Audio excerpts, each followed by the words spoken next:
Bueno, comentar, Machicúa Tour Operador y Capacitaciones es un centro de capacitación con la licencia de Stop the Lead Organization, en el cual adquirimos constantemente actualizaciones sobre qué hacer o qué no hacer, o recomendaciones al momento de controlar variedad de tipos de sangrado, ¿vale? Así que todo lo que vamos a ver es lo último que se va informando a través de la WMS.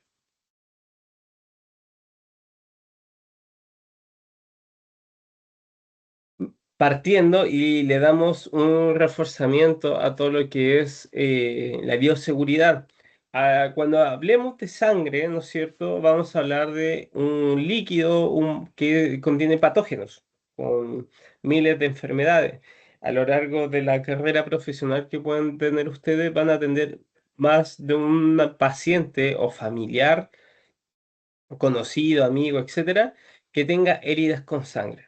Por lo cual la bioseguridad siempre debe estar presente, a menos de que esta persona tenga un documento al día de que no tiene ningún tipo de patología en sangre. ¿Ya? Sin embargo, la recomendación general es utilizar la bioseguridad de forma completa. Hablamos de guantes, mascarillas y anteojos o gafas, ¿vale? Para una medida de protección para protegernos con las barreras, ¿no es cierto? ¿Qué recomendación le puedo dar para aquello? Vamos a hablar principalmente de los guantes. Los guantes tienen que ser desechables. Ya no vamos a tener guantes reutilizables para el control de hemorragias o control de sangrado. Una vez los guantes se contaminan, se desechan. Dentro de mis recomendaciones, le voy a dar siempre el nitrilo más que el látex.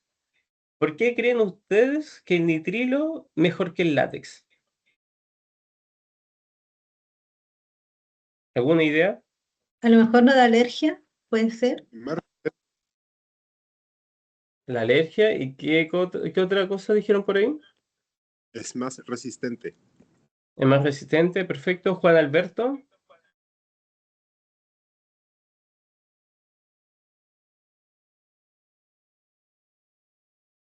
químicos, dicen por el chat. Y bueno, la principal recomendación va en esos dos lineamientos. Como dijo Diego, si no me equivoco, los guantes de nitrilo son más resistentes muchas veces que el látex. Idealmente que sean guantes sin talco dentro. Y por otro lado, como dice Carolina, la alergia. En la población en general hay más personas alérgicas al látex que al nitrilo. Entonces, ¿qué es lo que sucede? Nosotros podemos tener una simple herida, un corte, y la persona es alérgica al látex y no lo sabe. Nosotros empezamos a tocar a la persona por si acaso, o sea, hacemos un examen físico y vamos a generar una reacción alérgica. Podemos generar hinchazón, picazón, sensibilidad, enrojecimiento, y no vamos a entender por qué. Y efectivamente la persona era alérgica al látex y nunca tuvo idea. Entonces la probabilidad que tenemos de encontrar a una persona alérgica al látex comparada al alérgica al nitrilo es mucho mayor. Las personas alérgicas al nitrilo son pocas. ¿Perfecto? Después vamos a hablar acerca de la protección ocular. La protección ocular habla de gafas o protectores faciales. Siempre van a ser mejores las gafas, ¿ya? Para la pandemia se hicieron muy conocidos todos estos protectores faciales que era como una capa. En la realidad no vamos a andar con uno de esos, pero sí podemos utilizar nuestros lentes. Para que los que utilizan lentes ópticos es una buena barrera. Si no tienen lentes ópticos, pueden ser lentes de sol, que en la realidad, ¿no es cierto?, en terreno, la mayoría de las personas utilizan gafas de sol. Idealmente que tengan protección lateral, ¿no es cierto? Al tener una protección lateral, los ojos van a quedar siempre recubiertos y protegidos. Para las mascarillas no hay ninguna recomendación ideal, ya siempre se recomienda las básicas. Acá pudiéramos hablar de los diferentes tipos de mascarilla, por ejemplo la K95 que se hicieron muy famosos durante la pandemia del COVID. Sin embargo, en la realidad, cuando estamos haciendo primeros auxilios, es muy difícil saber si es que vamos a tener algún paciente con enfermedades respiratorias de forma grave, ¿ya? Sin embargo, si tiene mascarillas más avanzadas o con mayor protección, úsenlas. Sin embargo, con una mascarilla de 3 pliegues, que son las básicas como la de la fotografía, ya basta. En caso de no tener mascarilla, utilizar doble bandana hoy en día es una recomendación de improvisación. No se asegura que se genere una protección real. Sin embargo, se recomienda o se aconseja en caso de no poseer ninguna medida de protección. Otra medida de improvisación que se utilizan son las terceras capas impermeables. Estas chaquetas cortaviento impermeables que generalmente tienen membranas que están diseñadas para ser impermeables, como el Gore-Tex, por ejemplo. Utilizarlas de esta medida va a generar una protección. Al fin y al cabo, nos está protegiendo de todo lo que son partículas, de todo lo que son gotas. Y esas serían principalmente las recomendaciones. Y este módulo va a hablar del stop bleed, ¿no es cierto? De control de sangrado y control de hemorragias, que son diferentes. Vamos a hablar un poco acerca de cómo se detiene un sangrado, cuál es la lógica de todo esto. Y es que para controlar un sangrado todo se basa en la coagulación. Básicamente, la coagulación es un proceso del cuerpo totalmente normal, que cuando se cortamos o nos producimos una lesión, el cuerpo envía todos estos glóbulos rojos, que se llama muchas veces de estas plaquetas, ¿no es cierto?, junto con otras proteínas, y va hacia el sitio de la lesión y se va formando un tapón plaquetario. Acá podemos tener la imagen a mano derecha, donde tenemos un corte, una lesión, perdemos sangre, el vaso sanguíneo se va a contraer, haciendo que no perdamos tanta sangre, van a ir las plaquetas junto con otras proteínas y se van a empezar a juntar para evitar la pérdida de sangre, y después se va a formar un coágulo. Y posterior a un coágulo se forma esa famosa costra, ¿no es cierto?, dependiendo de la zona de la herida. Eso básicamente es el control de sangrado. Y es importante mencionar, la sangre siempre será nuestro combustible. Ya la sangre siempre qué transporta el oxígeno, qué transporta nutrientes, lo que transporta calorías, etc. La sangre es el principal combustible que necesita nuestro cuerpo. Y ahora vamos a pasar un poco a hablar de la hemorragia. Dentro de la hemorragia vamos a tener dos, las internas y las externas, ¿ya? Las externas, una hemorragia externa, son estas las más conocidas, ¿no es cierto?, que se caracterizan por tener mucha sangre fuera. Cuando encontramos hemorragias externas, son sumamente visibles. Vamos a encontrar charcos de sangre, o vamos a ver como estos de las películas donde gotea, ¿no es cierto? La hemorragia externa se caracterizan por tener principalmente daño o lesión en arterias, ¿ya? O de que sea un daño tan grande que se pierda gran continuidad de piel, músculo, ¿vale? Y por otro lado tenemos la hemorragia interna, que pocas veces se hablan, que principalmente se pueden producir en la cavidad abdominal. O sea, llamémoslo, en todo lo que es el abdomen, tenemos los múltiples órganos, tenemos el diafragma, ¿no es cierto? Tenemos el intestino grueso, el intestino delgado, el estómago, el páncreas, entre otros órganos, que al reventarse, posiblemente tal vez por algún trauma o alta velocidad, pongámonos en el siguiente caso, un ciclista que realice mountain bike, va andando en bici, choca y se entierra el manubrio a la altura del abdomen.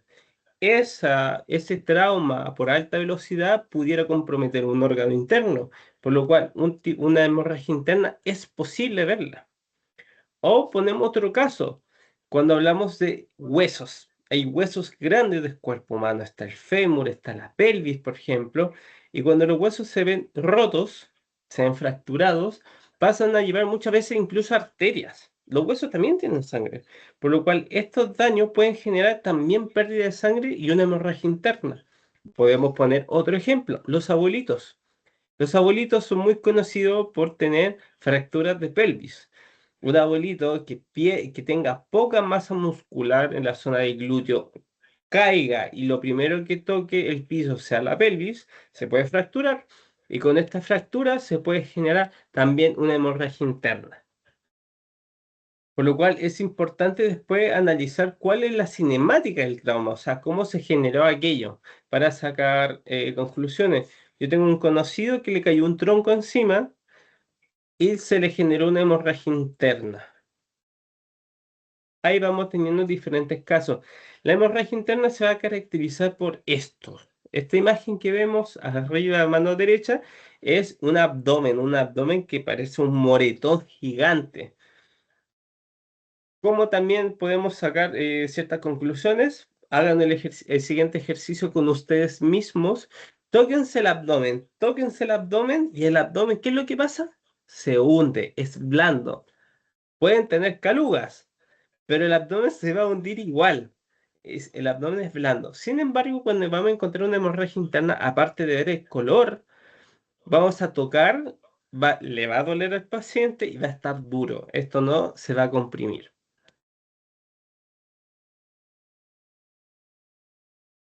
Y acá también es importante hablar de las clasificaciones de la sangre. Vamos a encontrar tres grandes grupos. O sea, la sangre es una misma, sino más bien la clasificación varía en dónde la vamos a encontrar.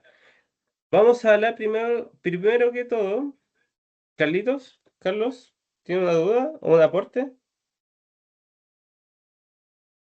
Aporte y pregunta, como de qué otra forma se podría presentar o de qué otra forma podríamos llegar a saber, porque el hematoma, ok, puede ser un signo, como el hematoma que estaba en la imagen de arriba recién, de una hemorragia interna, pero de qué otra forma podríamos saber de que tenemos una persona que está sufriendo una hemorragia interna sin signos de un abdomen abultado que podría ser en alguna extremidad o en alguna otra parte del cuerpo y que esté siendo una hemorragia profusa.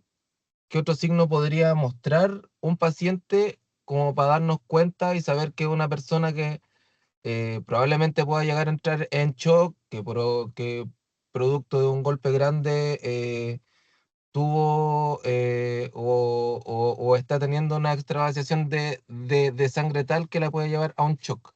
Entonces, ¿qué se le ocurre? Un signo rápido de poder ver. Eso. Muy buena pregunta y también muy buen aporte. Y es que ese es uno de los grandes problemas de la hemorragia interna, que hay que estudiar la cinemática del trauma, hay que analizar, ¿no es cierto? De acá viene un poco la evaluación de escena, la cadena de atención a la víctima.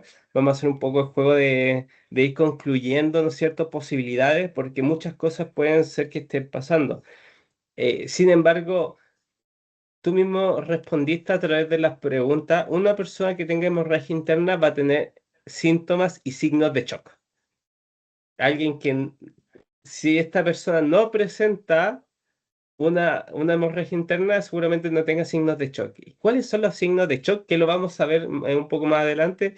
Vamos a hablar de piel sudorosa, mareos, hipotensión. Un paciente que tenga signos de shock está hipotenso. O sea, ahí vamos a poder sacar también conclusiones, ¿no es cierto? De cómo clasificarlo o cómo intentar un poco diagnosticar o considerar lo que está pasando.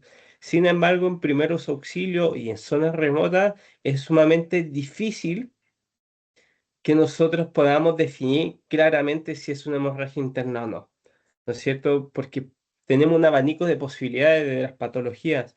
Lo que es interesante es poder, ¿no es cierto?, intentar encontrar, descifrar síntomas que se asocian a aquello. Enseguida, Carlos, acá la Camila pregunta, ¿es inmediato la coloración en hemorragia interna? No, no es inmediata. Tengo casos, he visto casos que se demoran más de una hora en hacerse presente. Y eso es complicado. Carlos, Sí, pues con respecto a lo de la última pregunta, no, de hecho la coloración en la zona del trauma puede no ser inmediata, como dices tú, Se puede mostrar también por medio de algún tipo de hematoma o algo que esté mostrando esta extravasiación. Y si tenemos un caso muy grave de algún tipo de hemorragia interna, eso provoca anemia aguda. Y lo primero que provocaría una anemia aguda, que sería muy rápido, sería una decoloración de las mucosas, y ese es un buen lugar donde poder mirar y poder llegar a detectar si tenemos algún tipo de hemorragia interna profusa que está generándonos una anemia aguda. Ahí ese es otro dato. Justamente, ahí vamos a tener un paciente decolorado en general, ¿no es cierto? Vamos a hablar de un paciente con todas las sintomatologías de shock. En verdad son síntomas que se asemejan a otros signos de shock. Entonces, es difícil definir de que este paciente va a tener una hemorragia interna como tal. Sin embargo, como dice Carlos acá, muy buenas recomendaciones y muchas gracias. Vamos a encontrar sospechas. Volviendo un poco a lo que estábamos hablando acerca de la clasificación de sangre, vamos a hablar de capilar, primero que todo, que son daños en pequeños vasos sanguíneos que se encuentran en lugares específicos del cuerpo humano que sangran bastante y generalmente tienen sangre roja viva. Donde tenemos muchos capilares, por ejemplo, en los dedos, en las huellas dactilares. ¿Se han cortado alguna vez la yema de los dedos? ¿Alguno de ustedes? Ah, la huella de los dedos sangra mucho, o por ejemplo, golpes en la cabeza. También en la cabeza tenemos muchos, pero muchos capilares. Sencillos golpes con poca cinemática de trauma va a generar que sangre mucho, ¿vale? Y esta sangre será caracterizada principalmente por ser una sangre sumamente líquida, por goteo y además un rojo vivo. Leslie, ¿tenías una consulta? Vi una mano levantada. Sí, pero por el tema, hola Gonzalo, disculpa, buenas noches. Buenas Por noches. el tema anterior, en el caso, por ejemplo, de que llegásemos a detectar esta hemorragia interna, ¿qué deberíamos hacer nosotros? Evacuación, inmediatamente. Controlar una No podemos hemorragia hacer nada interna. más que eso. Vamos a ver un poco acerca de los torniquetes que se utilizan en el abdomen, pero en verdad, en primeros auxilios en general, la principal recomendación es evacuación.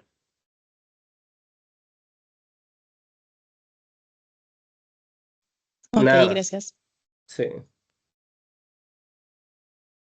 Después tenemos la sangre venosa, ¿no es cierto? La sangre venosa que se caracteriza principalmente por ser sangre espesa, sumamente oscura y que al momento de sangrar no es a gran bombeo, llamémoslo. O sea, es una sangre que su recorrido en general va a ser más lento.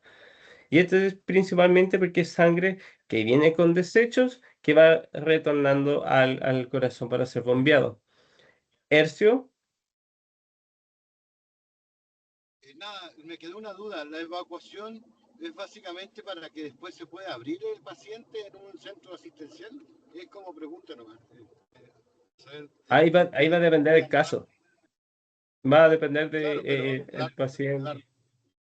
la recomendación es evacuar para llegar a un centro de atención, obviamente, pero cuando es una hemorragia interna, es poco lo que realmente uno puede hacer en terreno, ¿verdad? O sea, Exacto. básicamente, ya, Sí, lo único que pero podemos hacer es tratar de controlar los signos de shock. Un paciente con hemorragia interna es seguramente un paciente que va a estar hipotenso, un paciente que va a tener sudoración, es un paciente que va a estar en estado de hipotermia también. Entonces podemos generar confort por esos lados, ¿no es cierto? Generar un abrigo, que este paciente no pierda calor. Si es que supiéramos aprender a, por ejemplo, poner ring en lactato, que es como suero fisiológico, a hacer cosas como esa, pero dentro del primer auxilio o lo que apunta este curso en específico no se hace. O sea, la prioridad es evacuar y si podemos abrigarlo, lo abrigamos, pero no vamos a retrasar la evacuación por abrigarlo. O sea, si es que se pueda realizar aplicaciones para generar un mayor confort durante el traslado, se hace durante el traslado. No se posterga la evacuación para hacer tratamientos. Y por último, vamos a hablar de la sangre arterial. Esta famosa llamada de la hemorragia exsanguinante, que generalmente la hemorragia que viene de las arterias, esta sangre roja viva que salpica, ¿no es cierto? Y la podemos encontrar aquí como en el GIF, que también vimos en el video de ayer. Y acá tenemos un poco de las comparativas. Acá vamos a encontrar sangrado capilar, ¿no es cierto?, del dedo, de la huella dactilar, un sangrado venoso de una herida en la pierna y por otro lado sangrado arterial, ¿no es cierto?, más o menos como se ve. Acá tengo una imagen para que veamos gráficamente cuáles son los diferentes tipos de sangrado. Acá tenemos un sangrado arterial a mano izquierda, un sangrado sumamente rojo vivo.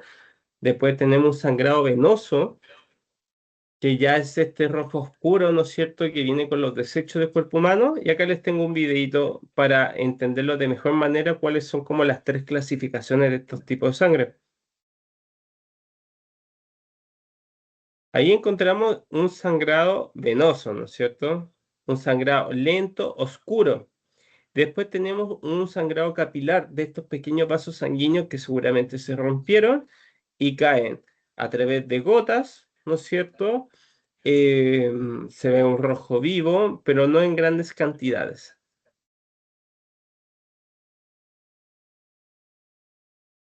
Y un sangrado arterial. Al ver estos tres tipos de sangrado ya podemos entender un poco cuál es la realidad del impacto de cada uno o cuál es más peligroso que otro. Por ejemplo, un sangrado venoso, como el primero que vamos a ver, son los típicos sangrados que vamos a encontrar en la mayoría de las lesiones, en golpes, en caídas, cuando no se compromete una arteria, sino más bien todo lo que es tejido blando o músculo, donde que son cortes o heridas no tan profundas, vamos a encontrar este tipo de sangrado, que seguramente es el que más hayan visto. Después tenemos el sangrado de los capilares. Este sangrado que pareciera poco peligroso por la cantidad que abunda, sin embargo, quiero que vean lo siguiente, que este sangrado venoso es un sangrado oscuro. En cambio, el sangrado capilar es un sangrado rojo vivo. Significa que esta sangre está llena de oxígeno, está llena de nutrientes, por lo cual lo que está pasando dentro de la persona es que al perder estas, aunque sea poca, pero al perder esta sangre, vamos a notar que está, que puede generar pérdida de orientación, se puede sentir mal, se puede sentir taquicárdico, etcétera. Al fin y al cabo está perdiendo sangre con oxígeno.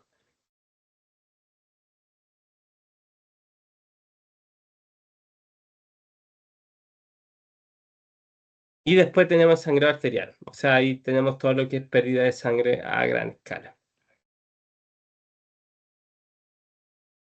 Para el control de hemorragia, de acuerdo a la guía de Stop the Bleed, se ocupa el ABC, ¿no es cierto? Siempre vamos a utilizar bioseguridad, pero el primero es A, que es alertar. La mayoría de los sangrados de hemorragia no van a ser muy controlables para una persona con pocos insumos. Generalmente siempre se pedirá alertar, derivar a alguien que pueda llamar a ambulancia o llamar a alguien que pueda buscar apoyo, mayores insumos, entre otras cosas. Alertar, avivar lo que está pasando y verbalizarlo, ¿no es cierto? Hoy tenemos alguien con pérdida de sangre, necesito insumo, necesito una ambulancia, etcétera. Posterior tenemos B. B significará identificar el origen de esta hemorragia. Los mejores consejos que se pueden utilizar para buscar el origen va a ser buscar ropa empapada en sangre, si es que la sangre sale al chorro, ¿no es cierto? O una amputación parcial o completa, o un sangrado con alteración de conciencia, etcétera. Acá no hay que perder tiempo, por eso se diseñan estas famosas tijeras que son para cortar ropa. La idea siempre es tener una de aquellas en el botiquín. No tenemos que perder tiempo. O otras cosas, por ejemplo, si tenemos que esta persona tiene un sangrado a esta altura de la pierna, no hay que perder tiempo en pensar tal vez de bajar los pantalones por tema de pudor. En este momento, lo más importante es que la persona está perdiendo sangre. y debemos controlarla. De hecho, por ejemplo, esta persona está controlando el sangrado a través de la ropa, encima de la ropa. Esto también es una mala aplicación. Lo ideal sería haber cortado la ropa y poder ver precisamente cómo es la herida. Porque esto también va a afectar el hecho de que podamos ver cuál es el tipo de herida a la cual estamos controlando, nos va a también servir para poder rellenar esa herida a través de un empaquetamiento o identificar el tamaño de la herida, porque a lo mejor estamos presionando en un lado donde vemos la sangre, pero no necesariamente la herida está ahí. Estamos viendo la mancha, pero a lo mejor la herida está 5 centímetros más arriba. Es importante verificar la herida. Y esto lo comento, refuerzo mucho esto porque en cursos pasados que hemos impartido, eh, cuando enseñamos a hacer aquello, muchos estudiantes hacían la compresión sobre la ropa y no identificaban la herida. Y eso pasa, como les comento en la vida real, a lo mejor va a tener toda la polera con sangre. Y no necesariamente es que la herida esté en toda la polera. Hay que levantar la polera, debemos buscar siempre el origen. Y esto que nunca se lo olvide, siempre ver la herida. Posteriormente, cuando vemos la herida y la logramos identificar, vamos a generar compresión. Vamos a generar una compresión directa. Si no tengo botiquín, si no tengo apósito, puedo utilizar ropa, paño o tela limpia. Y vamos a generar compresión por a lo menos 10 minutos sin dejar de hacer compresión. Es importante. Los apósitos, ¿ya? Si no contamos con el paso A, ¿qué puedo hacer? ¿A qué te refieres con el paso A? ¿Como alertar? Si es que no puedes alertar, vas a tener que buscar la forma, ingeniártela, etcétera, de llamar a alguien, de que alguien vaya a buscar señal, ingeniársela, pero al fin y al cabo, si es que no puedes alertar, vas a tener que hacer el paso B y C, o si no, el paciente se va a morir. Sin embargo, dentro de los estudios de la WMS, la cadena de supervivencia de pacientes que tienen hemorragias en entornos urbanos, su cadena de supervivencia es baja. Es súper baja. Y no solamente porque no se aplicaron bien los conocimientos, sino más bien lo que se demora en el servicio médico a llegar al lugar. Así que por eso es tan importante de que sepamos cómo hacer un control idóneo de hemorragias. Como decía, vamos a aplicar compresión, ¿ya? Y acá voy a mencionar algo brevemente que lo vamos a ver en el práctico, ¿no es cierto? De que las compresiones se generan con apósitos, no se generan con las famosas gasas. La gran diferencia es que el apósito va a absorber la sangre, ¿ya? Vamos a poder absorber. Si es que pongo uno, ¿no es cierto? Y se empapa, pongo el segundo, y si se empapa, se pongo el tercero, y sucesivamente, y voy cambiando, etcétera. Eso lo vamos a ver en el día práctico. Y si no llegas a tener apósitos, si es que no tengo, si es que ya se me acabaron, ocupar la ropa más limpia que tenga. ¿Qué ropa utilizarían ustedes? Pensando que estamos en una zona agreste, estamos en un senderismo, pasó un accidente y necesitamos ropa limpia para generar compresión.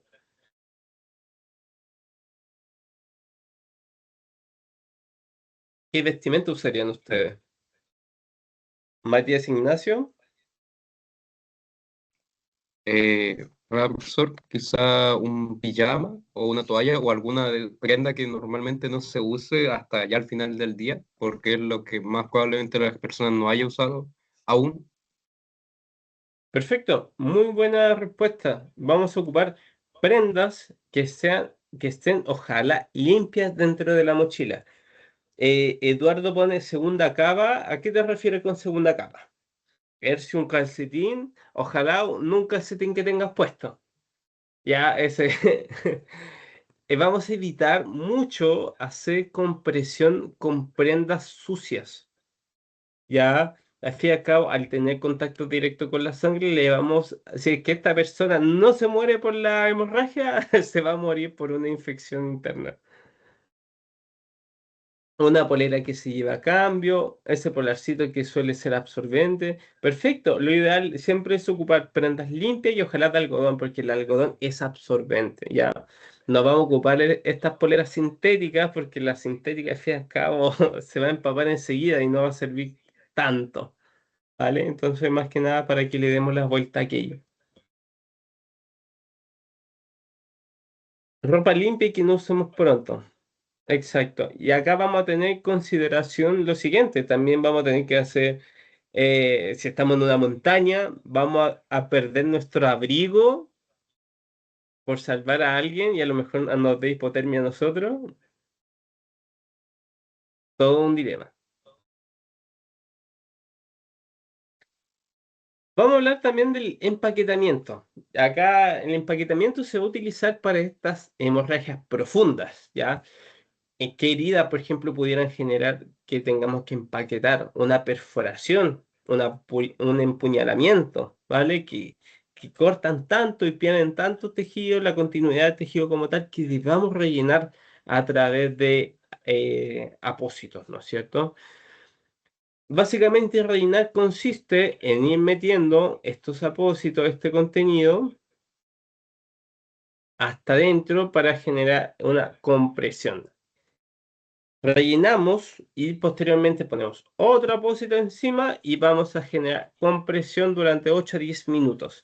Cuando se habla acerca de generar compresión por 8 a 10 minutos, uno de los mayores errores que suceden es que las personas hacen compresión, pasa un minuto, ven y siguen. ¿Dejó de sangrar? No. Eso no favorece a la compresión como tal, no favorece el tapón plaquetario. Cuando se habla de compresión continua es que yo hago compresión y me quedo ahí 10 minutos sin dejar de hacer fuerza. Es muy importante. El generar una compresión es desgastante. Es sumamente desgastante estar ejerciendo fuerza en un mismo lugar por 10 minutos. Ya no es solamente de que yo pongo una gasa y listo y se soluciona. No, para nada. Y una vez se termina de hacer la compresión, debemos poner un vendaje compresivo. Como podemos ver en la imagen, tenemos la herida, se rellena, ¿no es cierto? Se deja completo, se pone otro apósito encima y posteriormente se empaqueta.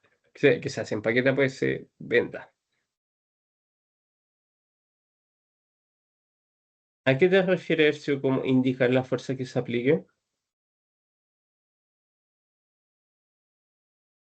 Bueno, estoy con un accidente en el estómago y si aprieto mucho puedo dañar algún órgano mayor. Me imagino que hay una dosificación de esa fuerza. Por supuesto, sí. Si la persona ya se está hundiendo o pudiera, por ejemplo, afectar la respiración, ahí pudiéramos considerarlo. Sin embargo, acá la compresión de una hemorragia interna va a ser prioridad. La compresión, ¿no es cierto? De una hemorragia interna, Sí, perdón, de una hemorragia externa. perdóname, Gonzalo, pero a lo que me refiero, ya el comprimir es básicamente para que funcione todo el sistema de las plaquetas. Y la fuerza que se aplica ahí tiene que ver con que hay un mejor pegamento, por ejemplo, por decirlo de alguna manera, o simplemente ya el hecho de controlar el flujo con la fuerza que eso sea, que no sale más sangre ya es suficiente. Eh, hay que hacer una fuerza suficiente de que nosotros podamos creer de que a esta manguera, porque lo que hace es, hay una manguera acá, y nosotros generar la compresión, cortamos el flujo de esa manguera. No hay como un nivel de fuerza específico, pero sí lo que nosotros creamos necesario para ver y presenciar de que deja de sangrar. Habrán casos que a lo mejor tengamos que hacer más compresión que en otras. Va a depender del tamaño de la herida, de la persona. Hay personas con vasos sanguíneos sumamente pequeños que a lo mejor se van a controlar de mejor manera y no así con personas que sean tal vez personas grandes, que por lo cual tengan una arteria de mayor calibre, mayor cantidad de vasos sanguíneos, etcétera. La pregunta es, depende, que sea la respuesta como tal. Acá tengo un video para que veamos, por ejemplo, cómo realizar un empaquetamiento. Tenemos la herida, ¿no es cierto? Y la mayoría de los errores es que se pone solamente el apósito y se genera compresión. Eso no ayuda, básicamente porque quedan sectores sin rellenar. Por ejemplo, como vemos acá en el video, la persona solamente pone un apósito de forma ordenada y no evita el sangrado. Lo que se debe hacer es ir rellenando parte por parte. Entonces la técnica es aquella, es ir con un dedo rellenando todos los espacios posibles, como si esto fuera una esponja.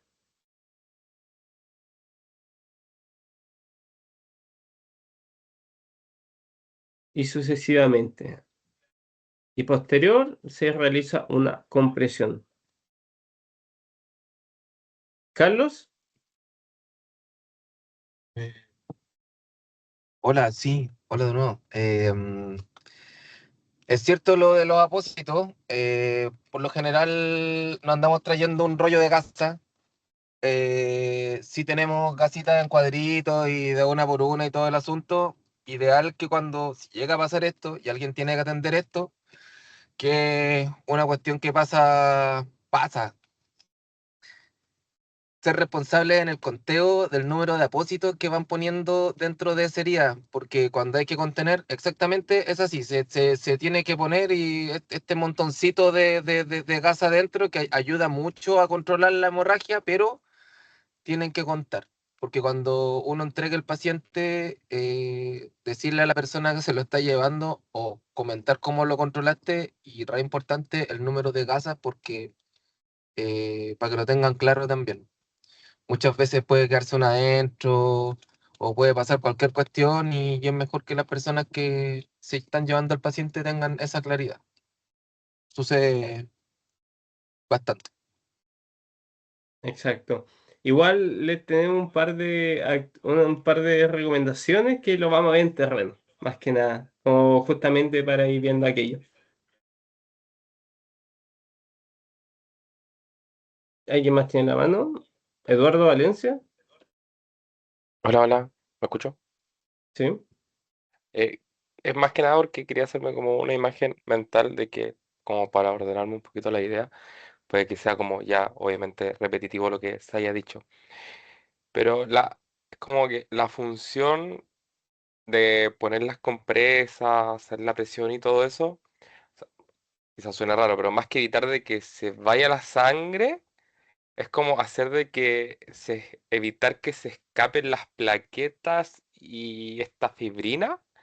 Cosa de que como que se vaya acumulando las plaquetas en ese punto y se vaya haciendo como El el coágulo. coágulo. Esa es como Gran la parte es función. eso. Y gran parte de eso. Es generar como un taponamiento. Eso es lo que buscamos. Ya, eso, ya. Listo, gracias. Después pasamos a las fracturas expuestas, ¿no es cierto? Que generalmente las fracturas expuestas generan sangrado y muchas veces no es tan abundante como una hemorragia externa. Es importante que mencionemos esto. Fractura expuesta no es igual a hemorragia interna, ¿ok? Principalmente porque hay personas que gastan muchos insumos o entran en pavor o generan demasiada compresión a una fractura expuesta. Pero en verdad no es lo mismo fractura expuesta a hemorragia expuesta, ¿vale? Nosotros pudiéramos tener una fractura expuesta y no necesariamente tener una hemorragia. Y esto pasa mucho, por ejemplo, en este caso, vamos a encontrar pérdida de sangre, por supuesto. Y lo ideal será a través de una dona, de una gasa de vendaje compresiva, hacer una dona, y ponerla en posición y además generar vendajes alrededor de la herida para que el hueso no se mueva. Con este mismo vendaje compresivo, créame que el sangrado se va a controlar, siempre y cuando estas heridas o fracturas no se deben mover. Si esto es una pierna, la pierna va a quedar lo más estática posible, no vamos a hacer que la persona camine o generar mucho voleo. Otra recomendación muy sencilla es mantener el hueso con una gasa húmeda con suero fisiológico. No dejar el hueso que se exponga al aire libre, ¿no es cierto? Porque esta persona lo más seguro es que habrá que evacuarla. Una muy buena idea es cubrir todo el hueso y rociarle suelo fisiológico. Nunca mantener el hueso seco, ni menos expuesto al aire libre, a todo lo que es el polen, polvo, entre otras cosas. Para empaquetamientos o para grandes sangrados, vamos a encontrar también los agentes hemostáticos. Los agentes hemostáticos están diseñados para generar una rápida coagulación sanguínea. Hoy en día, encontrar un agente hemostático es difícil. De hecho, en los servicios públicos no hay. Uno le puede preguntar a doctores, a enfermeros, si es que tienen de esto y no es una realidad que se encuentre. Y es que este insumo se creó en la guerra, si no me equivoco, de Estados Unidos contra Irán, Irak, todos esos países. Sucedía de que le llegaba un balazo a los militares y no alcanzaban a generar una compresión, no generaban a controlar esa pérdida de sangre. Por lo cual se creó el agente hemostático, que lo que tiene la gracia de esto es un polvo, es un químico que reacciona al contacto con la sangre y genera una rápida coagulación. Si muchas veces un sangrado necesitábamos estar 8 minutos controlándolo para controlarlo, o sea, comprimiendo para controlarlo, perdón, con un agente hemostático es que este polvo, hay muchas veces que las gasas vienen con este polvo, al entrar en contacto directo con la piel, con la sangre, va a reaccionar, va a ser un efecto químico, ¿no es cierto?, bioquímico y se va a controlar. Hoy en día los agentes hemostáticos vienen en diferentes formatos. Hace tiempo se hizo conocido una pistola que tiene agente hemostático, que lo que hace, por ejemplo, si tienes una perforación, lo que hace esta pistola se te introduce dentro del orificio de la herida y te llenan. Es como que si fuera un cemento que te introducen dentro del cuerpo y eso genera que el sangrado deje de botar, ¿no es cierto? Y se controla fácilmente. ¿Y por qué son tan buenos? Es una tecnología militar y este químico es idóneo para el control de hemorragias como esta. Sin embargo, es sumamente caro. Un apósito con agente hemostático te puede salir 35 lucas. Un apósito normal te sale 500 pesos. Por eso es tan caro. A lo mejor ustedes el día de mañana pudieran hacer la inversión de tener uno en su mochila para cualquier situación. O sea, al fin y al cabo te puede salvar la vida. Sin embargo, no es muy fácil encontrarlos. ¿Vencen? Sí, sí vencen más encima. Pero no vencen tan rápido. Después vamos a hablar del torniquete. Este famoso torniquete se utiliza principalmente en extremidades, ¿no es cierto? Cuando tenemos hemorragias sanguinantes. Y lo ideal es que se pongan lo más proximales posible. O sea, si es que yo tengo una hemorragia en el antebrazo, si yo la pongo justo abajito del hombro, cumple su función. Hoy en día la recomendación es poner los torniquetes los más proximales posible. Antiguamente la recomendación era poner los 4 dedos sobre la herida lo más proximal. O sea, si que yo me hice una herida acá en la muñeca, un sangrado arterial, el torniquete podía poner 4 dedos abajo acá. Esa era una buena recomendación.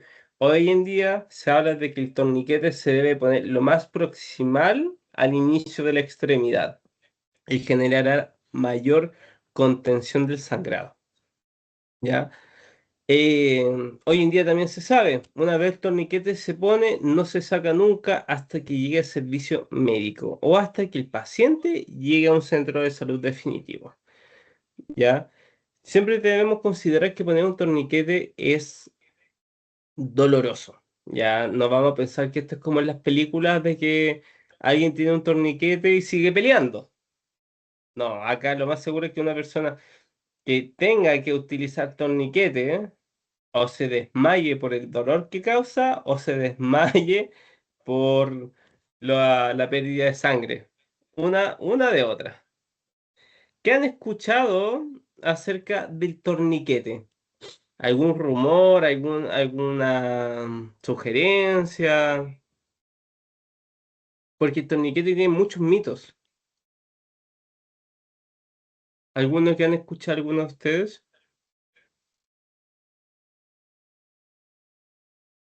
Yo no escuché algo, pero no sé si es verdad o mentira, la verdad. Que cuando ya, no sé, pues, lleva mucho tiempo, por ahí escuché que igual había que soltarlo un poco y después volver a brotarlo como para no generar necrosis. No sé qué tan cierto sea eso. Perfecto, esa es una muy buena duda. ¿El torniquete se suelta o no se suelta? Puede generar necrosis y que justamente puede considerar necrosis. Vamos a responder eso primero. El torniquete, por mucho tiempo, se hablaba de que una vez se ponía, había que soltarlo cada 1 hora, 2 horas, pensando en que para no perder la extremidad. Eso es un mito falso, como este programa Desmintiendo mitos. Ese mito es falso principalmente porque se puede activar nuevamente la hemorragia. No necesariamente puede estar controlada. Y también vamos a hablar un poco más adelante de síndrome compartimental. Eh, Eduardo pregunta, ¿favorece la amputación de extremidad y qué es como último recurso? Efectivamente, antiguamente se decía que el torniquete era el último recurso. Hoy en día se sabe que el torniquete, un torniquete que se utiliza en un paciente que sí necesita utilizar, salva vida y será dentro de lo primero.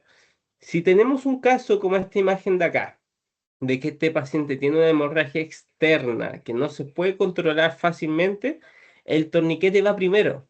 ¿Vamos a hacer compresión? Sí, la compresión va igual. Sin embargo, vamos a generar compresión y poner torniquete. El torniquete deja de ser último recurso, entra dentro de la categoría de primera línea.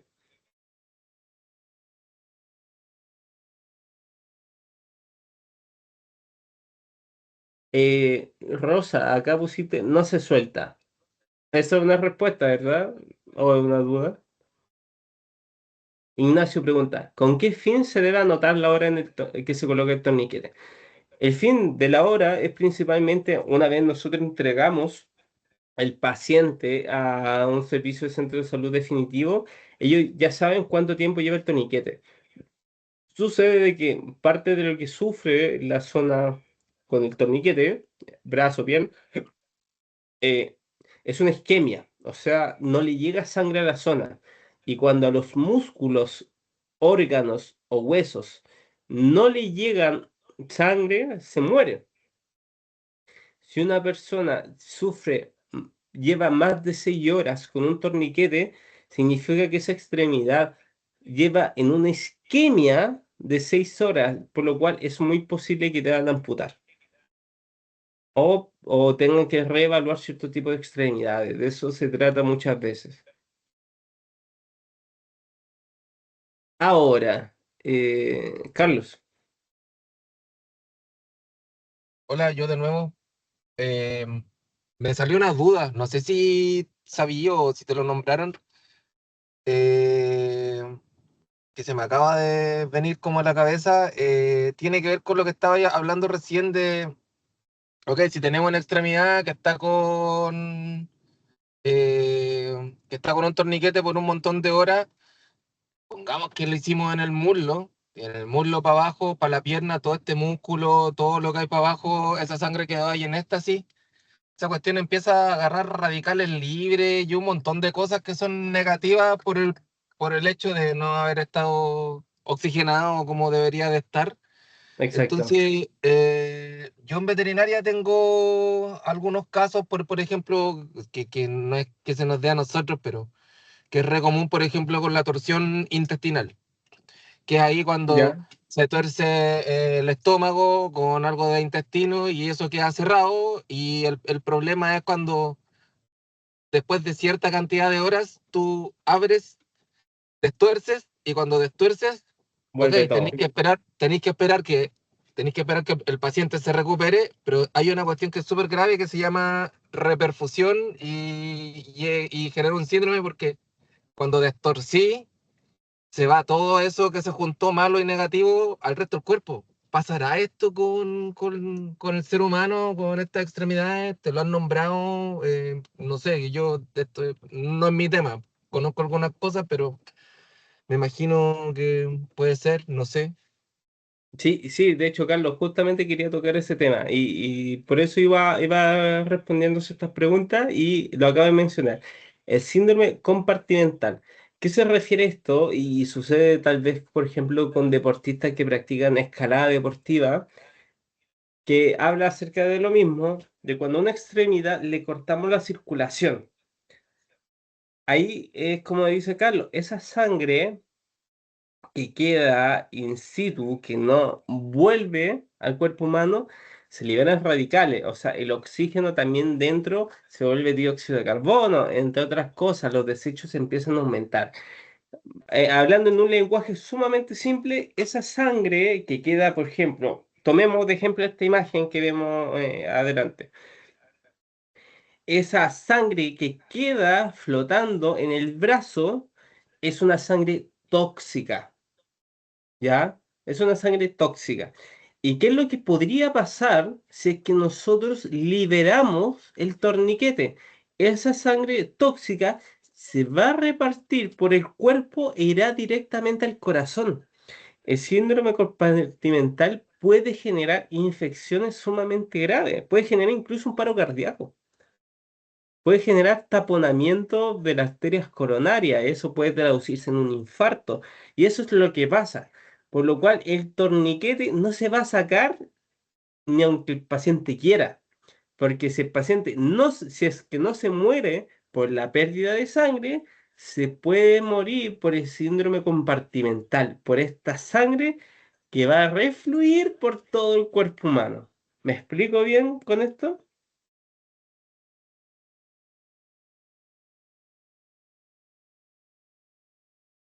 Así que Tony Quede no lo vamos a soltar. Conclusión.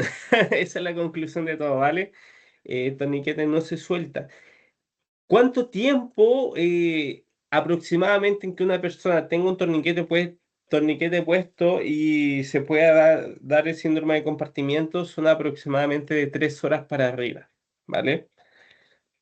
Y que es poco, es poco. Imagínense de que teníamos un accidente de esta categoría en Laguna Verde, en que controlemos y evacuemos a la persona, lo más seguro es que pasen las 3 horas.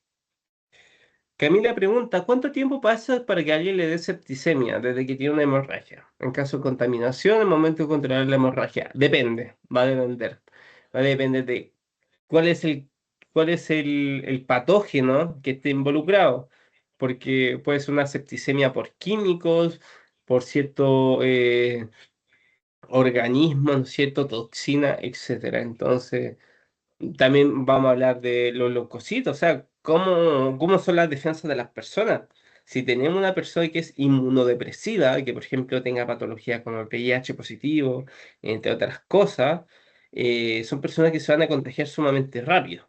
Entonces es difícil saberlo. Sin embargo, cualquier persona que tuvo hemorragia hay que derivar. Y como dice Álvaro, siempre marcar la hora, siempre es un indicio. Si esta persona pasó 5 horas, el médico, y bueno, en pabellón ya van a tener clara qué van a tener que hacer con este paciente. Acá hablamos de los torniquetes.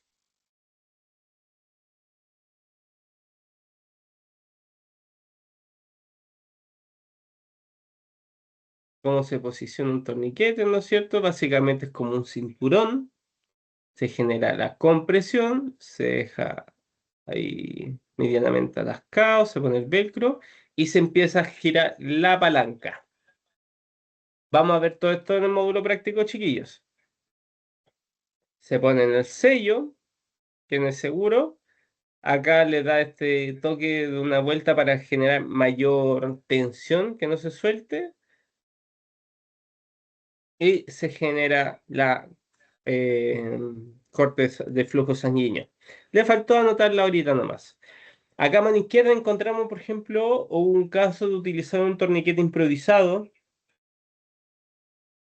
que existen, o sea, y está dentro de las guías de recomendación improvisar torniquetes. Sin embargo, los torniquetes tienen certificación. Significa de que están testeados y se sabe que van a funcionar. Un torniquete improvisado no va a tener aquello, es a la suerte de la olla. También está la recomendación de que cuando un torniquete, la compresión no es suficiente, se debe poner otro torniquete encima, ¿vale? Para generar un mayor corte de flujo sanguíneo.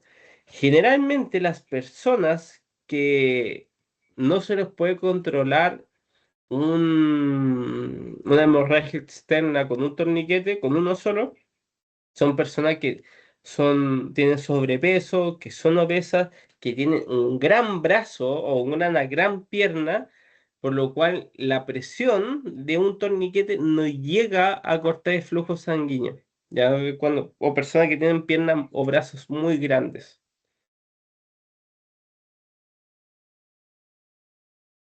Vamos a hablar de las heridas. Bueno, las heridas son lesiones que se rompe la piel y acá vamos a ver un par de recomendaciones. Los tipos de herida. Rosa pregunta, ¿qué se realiza en una situación donde hay múltiples hemorragias? Hacer esto. Y ojalá no se muera, pero en verdad hay que atenderlas todas. Paciente con múltiple hemorragia no es un paciente que seguramente se va a morir en 3 minutos si es que no se controlan todas en simultáneo.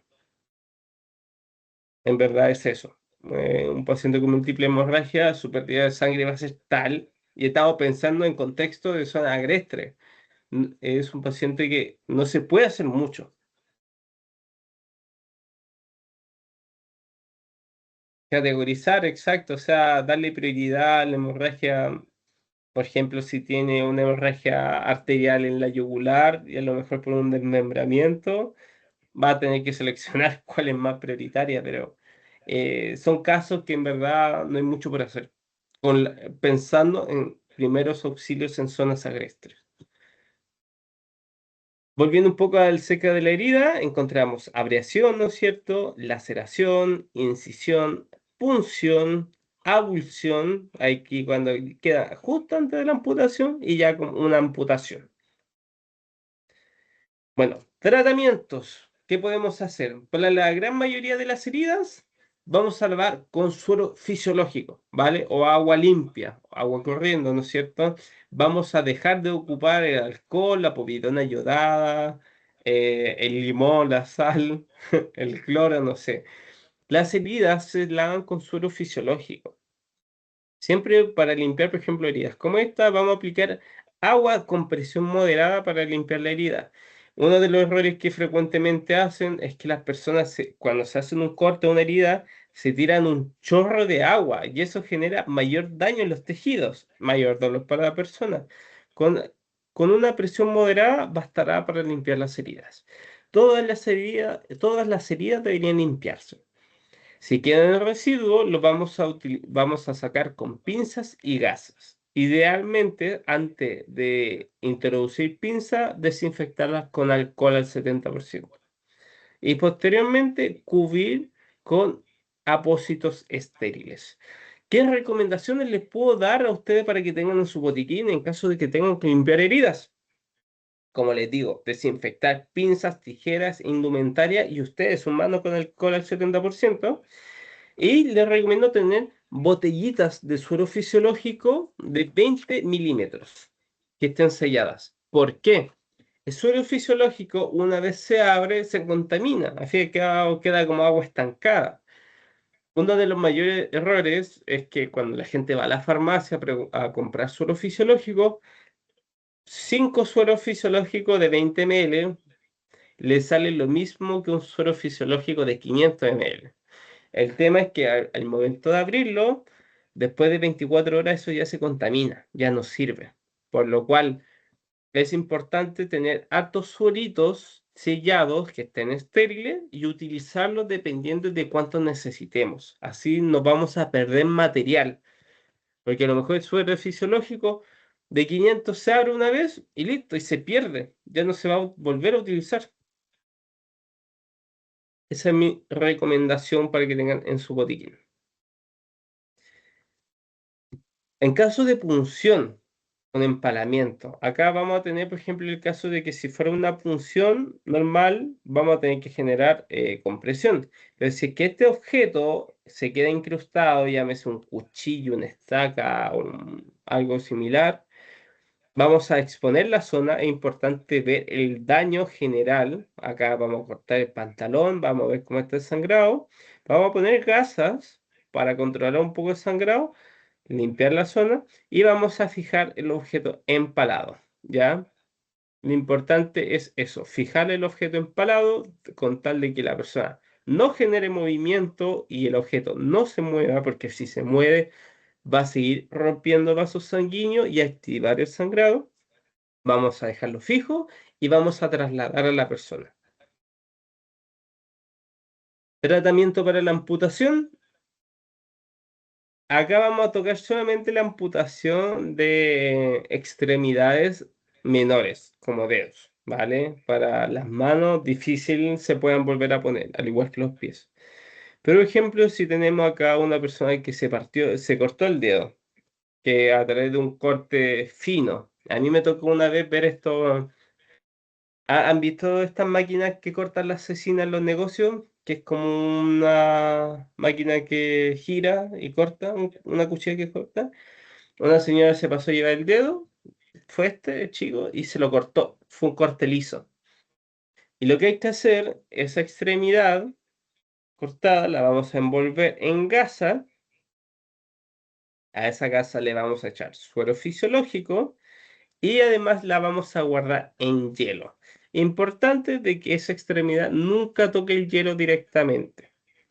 Y por otro lado, a la zona amputada le vamos a controlar el sangrado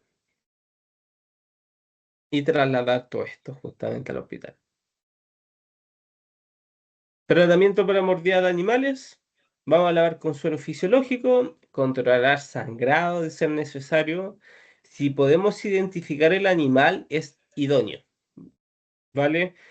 Para los perros siempre debemos fijarnos la estatura, la raza, el peso y el origen. O sea, era la mascota de un vecino, de un amigo, la mía o un perro de la calle, etc. Para el caso de los insectos, idealmente capturarlo o sacarle una foto. Y, por ejemplo, ¿qué otra recomendación les puedo dar? Por ejemplo, si me picó algo y este es el tamaño, le voy a dibujar una marca encima. Ese es el tamaño inicial. Y si es que al pasar las horas o minutos el enrojecimiento se expande, necesito saber esa evaluación de cuánto tiempo ha pasado. Puedo generar una reacción anafiláctica, y un choque anafiláctico, y es una de las peores cosas que pudiera pasar. Pero es importante eso, identificar también el tipo de picada y el animal. Y posteriormente, para cualquier tipo de picada, uno debería ir a un servicio médico, ¿vale? Por más de que sea una picada de abeja, de mosquito, uno debería ir a un servicio médico. Heridas en la cabeza. Las heridas en la cabeza, chiquillos, sangran mucho. A mí me pasó un caso de alguien que iba caminando por el bosque, había una pequeña espina en un árbol, pasó y esa espina le hizo un corte y le generó todo un sangrado, porque hay muchos capilares. Tener heridas en la cabeza es sumamente fácil y que sangren en abundancia. El golpe puede ser muy sencillo, pero como los capilares son pequeños vasos sanguíneos, se rompen de manera fácil y abundan en sangrado. ¿Qué vamos a hacer? Vamos a mantener siempre la cabeza en alto. ¿Por qué? Porque la sangre se va hacia los pies. Vamos a controlar el sangrado y además a las personas que tengan pérdida de la cabeza, también podemos hacerle un poco acerca del sample, ¿no es cierto? Vamos a buscar, por ejemplo, si la persona tiene una mirada perdida, si responde de forma lenta, o si ya de por sí por la pérdida de sangre o el golpe, el trauma, puede tener pérdida de la conciencia en espacio y tiempo. Se puede olvidar de dónde está. Problema de lengua pastosa. Algunas personas empiezan a hablar así. Tienen una ataxia, empiezan como a tropezar para caminar, pierden conciencia, etc. Pero básicamente vamos a controlar el sangrado. Igual lo vamos a practicar en terreno, ¿ya? Vamos a aprender cómo hacer todos estos controles. Después tenemos lesiones en los ojos. Si es que tenemos lesión en los ojos, lavar con suero fisiológico vamos a detener el sangrado. En caso de que haya un objeto incrustado, por ejemplo un vidrio, idealmente poderlo sacar con pinzas. Si hay un objeto minúsculo, con un hisopo previamente lavado con suero fisiológico y cubrir con un apósito estéril para evitar una exposición solar. Si hay lesiones en la nariz, sangrado de nariz, vamos a generar compresión. Y antiguamente se decía que si te sangraba la nariz, debías lanzar tu cabeza hacia atrás. Hoy en día eso cambió. ¿Por qué? Porque la sangre se va por el camino antiguo. Se va a ir por la laringe, la faringe. ¿Qué es lo que debemos hacer? Generar compresión y hacia adelante. Hacer que se pierda toda la sangre y evitamos posible asfixia. Vamos a controlar y posteriormente derivamos servicio médico. Una muy buena recomendación es que si tienen un sangrado, por ejemplo, de nariz, se pueden poner compresas frías en el cuello. ¿Por qué? Porque acá pasa la arteria carotidio. Y si le ponemos frío a una arteria, lo que va a hacer la arteria se va a achicar. Entonces lo que hacemos, evitamos que le llegue menos sangre. Son pequeños consejos. Por último, vamos con las lesiones bucales. Si alguien se parte la boca, genera compresión con gasa, ¿no es cierto? Si hay que meter un apósito dentro de la boca, vamos a meter un apósito dentro de la boca. Si hay que alguien se partió el diente, como este caso, vamos a poner un apósito y vamos a controlar ese sangrado. Poner compresa fría también va a ayudar en este caso. Y en caso de que se perdió un diente, este diente lo mismo. Lo vamos a guardar en una bolsa Ziploc. Le vamos a pedir a la persona que escupa de su saliva para el diente, para que el diente no se reseque. Y también evacuamos, dejamos derivación médica. Y eso sería, chiquillos, lo que es stop the bleed. Hasta ahí, ¿alguna duda, alguna consulta?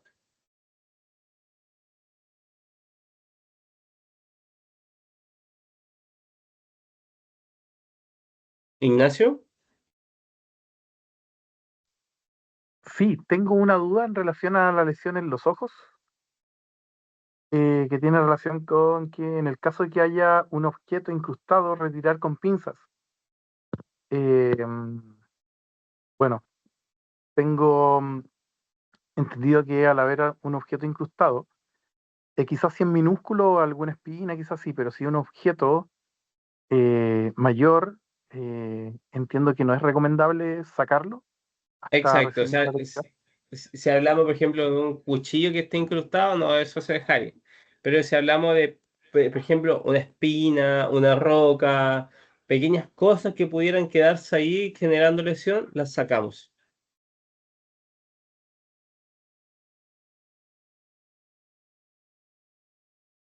¿Me explico bien? Perfecto, perfecto, gracias. Sí, la diapositiva indica, claro, en una parte indica que en caso de que haya un objeto minúsculo, quitar con un hisopo. Ahí Exacto, entiendo esa ahí hablamos como pequeñito.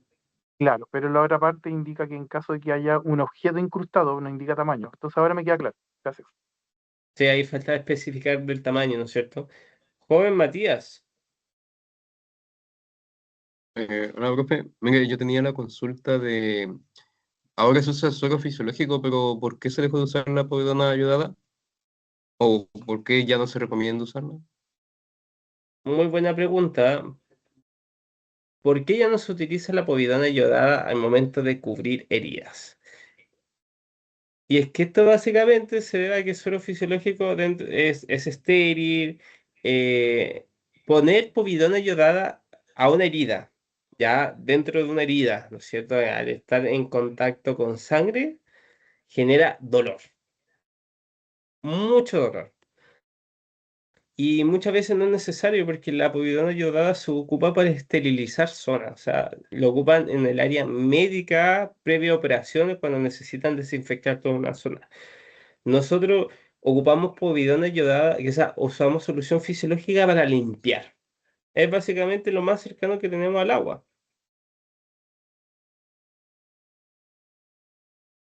Pero, por ejemplo, Ya. es lo mismo que pasa con el alcohol. Si tú echas alcohol a una herida, ¿qué sucede? Quema, arde. Hoy en día se sabe que, por ejemplo, el alcohol o la povidona iodada a una herida quema células malas, células buenas, o sea, todas estas células que están regenerándose las quema. Por eso más que nada no se utiliza nada de aquello. Hoy en día la recomendación es solamente agua limpia o ideal suero fisiológico.